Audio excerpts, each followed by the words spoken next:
Toutes les îles de Polynésie française ne se ressemblent pas. Certaines se distinguent à peine. Ce sont des îles basses, comme des couronnes posées sur l'océan, des atolls. Nous les avons observées et analysées dans un film précédent. Voyons aujourd'hui les îles qui s'aperçoivent de loin. Ce sont des îles hautes, des montagnes en forme de cône, des anciens volcans.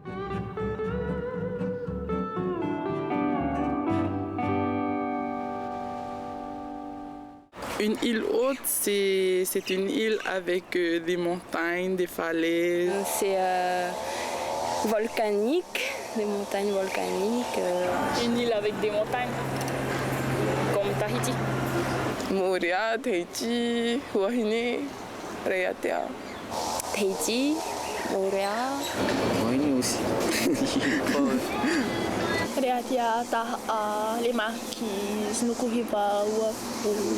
C'est une île montagneuse. En fait, c'est une île qui est plus jeune que les îles basses. Les îles des archipels de la Société, des Marquises et des Australes et les îles Gambier sont des îles hautes. Elles sont montagneuses. Observons de plus près l'îlot de Mehetia. La forme conique, le cratère au sommet, les flancs abrupts entaillés par l'érosion, la couverture végétale incomplète, l'absence de lagons et de plaine littorale de l'îlot de Mehetia sont les caractéristiques d'un volcan récent. L'îlot n'est pas habité.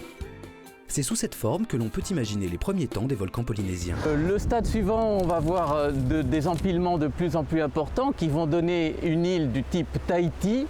C'est un cône beaucoup plus évasé, on parle de volcan bouclier avec une pente assez faible comme on peut voir derrière moi. Puis lorsque les épanchements volcaniques vont s'arrêter, eh bien l'île sous son propre poids va progressivement s'effondrer, l'érosion va prendre le relais, un lagon va s'installer tout autour de l'île et les structures vont progressivement disparaître. On va avoir une suite d'îles du style Moorea, puis Bora Bora, puis Maupiti et on terminera cette progression vers l'atoll. À Moorea, la plus grande partie de l'île est occupée par la montagne, reste de l'ancien volcan. Quelques motus ont pu se développer sur le platier du récif. Un lagon ceinture l'ensemble de l'île. Deux grandes baies sont les témoins de l'effondrement d'une partie du volcan. À Bora Bora, la masse montagneuse est réduite. Le volcan est plus enfoncé et profondément disséqué par l'érosion. L'espace lagonaire est très large. Des motus sont plus ou moins développés sur le platier corallien. À Maupiti, le reste du volcan est peu étendu, peu élevé et profondément érodé par l'érosion. Une vaste couronne récifale formée de motus et de formations coralliennes entoure complètement l'île. Dans l'archipel des Marquises, les îles hautes se caractérisent par l'absence de lagons. Les conditions actuelles ne sont pas bonnes pour la croissance d'un récif corallien. La montagne tombe dans la mer, les côtes sont rocheuses.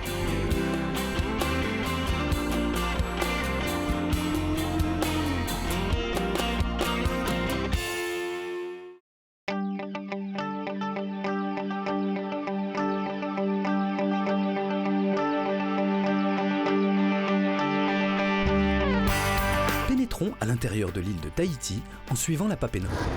Cette rivière a creusé une vallée depuis le centre du volcan. Au début, la route passe à côté de nombreuses maisons, jardins et plantations, puis de quelques grands bâtiments d'entreprises diverses. Il y a de l'espace, des terrains plats, les hommes s'y sont installés. Plus loin, la vallée se rétrécit. La route monte progressivement en suivant la rivière. Il n'y a plus de maisons, mais les premières installations hydroélectriques en bordure de la rivière. Nous observons depuis la vallée des cascades, des plateaux au-dessus des versants abrupts et plus haut des pics et des crêtes.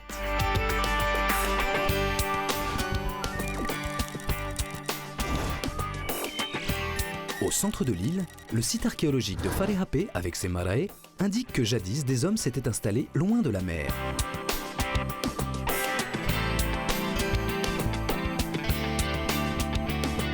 Aujourd'hui, des installations hydroélectriques, des barrages de retenue d'eau témoignent que l'homme exploite la montagne. Le même paysage nous accompagne à la descente vers Mataya, en suivant cette fois la rivière Vaihiria qui porte le nom du lac que l'on aperçoit au passage en dessous du tunnel qui permet de franchir la montagne.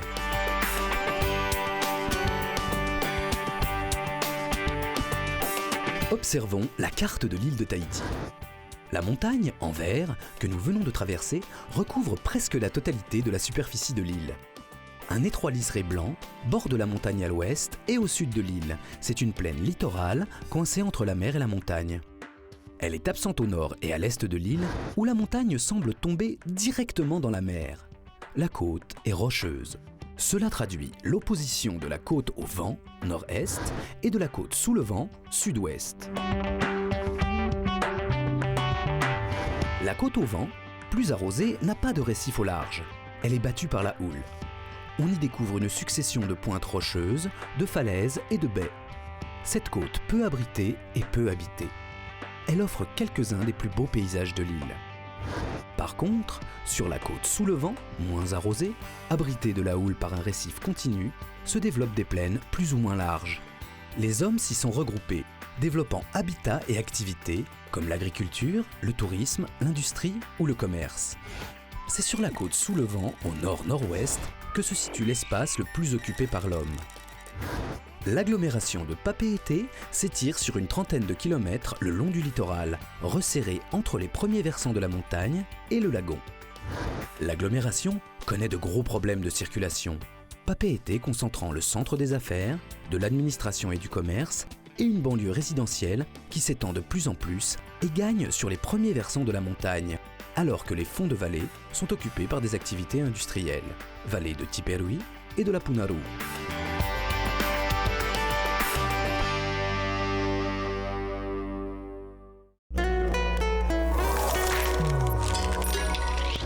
Reconnais-tu les paysages suivants? Un paysage de montagne. Un paysage de côte rocheuse, côte est de Tahiti. Un paysage de plaine littorale très habité, Papeete.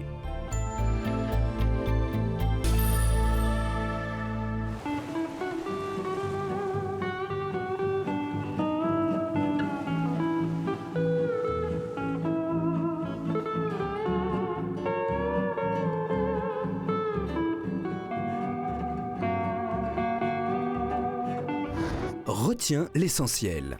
Les îles hautes sont formées de montagnes dont les versants sont découpés par de profondes vallées. Ce sont d'anciens cônes volcaniques démantelés par l'érosion. L'intérieur des îles hautes n'est pas habité en dehors des vallées. Les littoraux des îles hautes présentent des paysages variés. Les hommes et leurs activités se trouvent dans les plaines de la côte sous le vent. Les falaises de la côte au vent sont moins favorables à l'installation de l'homme, mais donnent de beaux paysages.